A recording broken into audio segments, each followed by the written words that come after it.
Ito yung ating mini driving light. Bigla na lang hindi gumana yung ating mini driving light. So binuksan natin yung motor.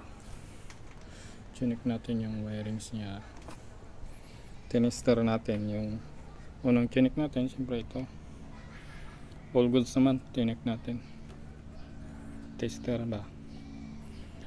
Tapos sa pan-checking, ito yung domino switch natin. Binaklas natin yung domino 3-way switch natin. So ang ginawa, nakita natin na kinalawang yung loob.